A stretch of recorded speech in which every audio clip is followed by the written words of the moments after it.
Hello, my besties. Welcome to another reaction. We're going to go down to Memphis now to go and listen to the King sing a song called Kentucky Rain. This was requested for by Craig Ost. Let's go check it out.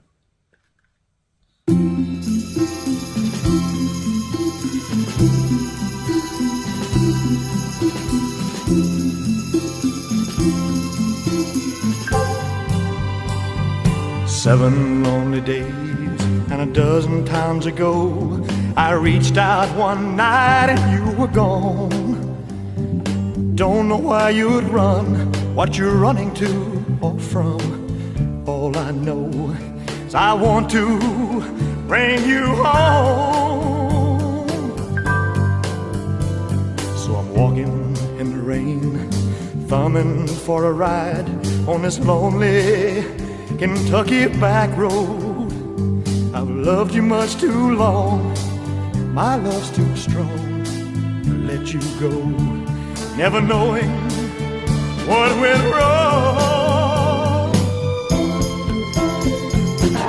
Kentucky rain keeps pouring down, and up ahead's another town that I'll go walking through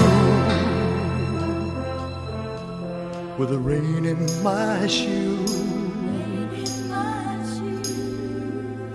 searching for you in the cold Kentucky rain, in the cold Kentucky rain.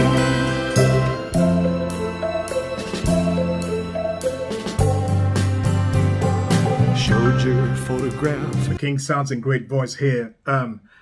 It reminds me of like Suspicious Mind, you know, the sound. So I'm thinking it's probably like around that 1970, 71, 69, that kind of area when he recorded the song and released it. You know, sounds very good. His voice. That's the funny thing about Elvis, though. Even through all the like different problems he had, his voice was always there. Because I was about to say his voice sounds great. He always sounds great.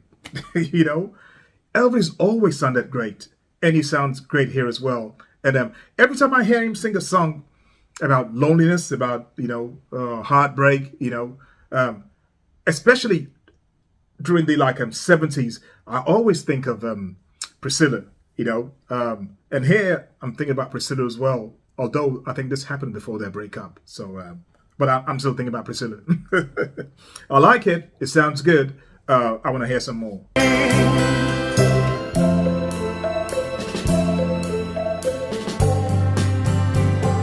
Showed your photograph to some old gray bearded men sitting on a bench outside a general store. They said, yes, she's been here, but their memory wasn't clear. Was it yesterday? No, wait, the day before.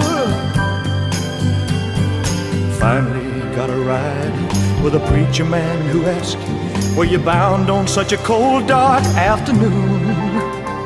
As we drove on through the rain, as he listened, I explained, and he left me with a prayer that I'd find you. Kentucky rain keeps pouring down, and up ahead's another town that I'll go walking through with the rain in my shoes, searching for you in the cold Kentucky rain, in the cold Kentucky rain. I'll tell you what, right? I'm just surprised that I've never heard the song before, or never heard the title, before, because this is a great song. I've heard so many Elvis songs, and I've heard him talk about so many of his songs, it's like too many. But how did this escape me? I don't know, because this is a beautiful song, guys. Maybe because it was in the 70s, and the 70s wasn't like a particularly great time for Elvis. I don't know, but I think this song should have been like a song that, is always out there. It's a beautiful song. I'm sure it's very, very popular in Kentucky. I really, really like this, man. You know, his voice sounds fantastic. You know, it's a gut-wrenching song because, you know, the heartbreak, you know, and you feel kind of sorry for him because you're thinking to yourself, even though Elvis had girlfriends, you know, you're thinking to yourself, you don't really think he had such a wonderful love life, you know, after the Priscilla thing, you know. And so when I hear the song, all that kind of like comes to me. And maybe I feel it kind of like an emotional, what should I say? Emotional pity towards him. I don't know. But I think it's a great song. I really, really like this. And I'm just mad with myself that I never heard it before.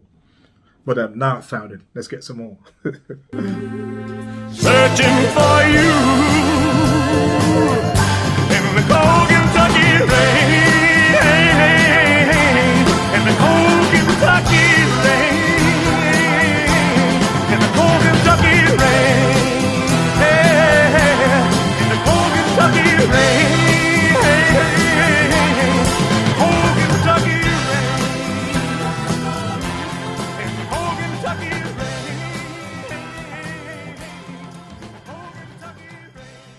Okay, so it was recorded in 1969 or released in 1970. So yeah, I did say 1970s, you know, but yeah, because I think Suspicious Mind was maybe 69 or 70. So yeah, I got that right. You know, the sound was so obvious, you know, and he was the sound was so funky then. You know, Elvis was like very funky in that 70s period. You know, very, very dancey and groovy and funky. He was doing like R&B at that period. I think, you know, he was doing R&B, man. But he's always loved you know, like that kind of music anyway. Gospel music, black music, you know, R&B. He loved the blues as well. So it's not a surprise that he was like doing stuff that sounded like that, you know. The backing vocals here as well sounded fantastic.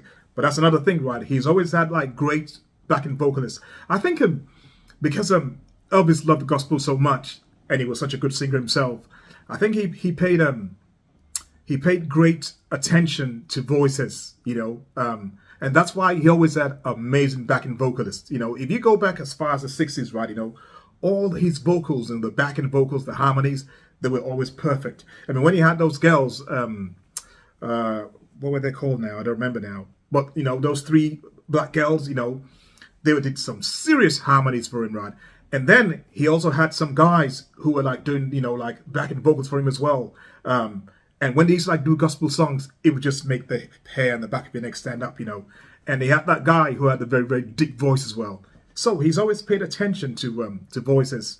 So I shouldn't be surprised that the backing vocalists, you know, were so good. Beautiful stuff. I really enjoyed that. I hope you did as well. And if you did, don't forget to give the video a like so that YouTube can share it to many more people. And I thank you for this. If it was your first time here today, welcome on board. Thanks for stopping by. I hope you subscribe and become a part of the family. My name is Harry. Stay cool, stay safe, and I'll see you all next up. Bye-bye.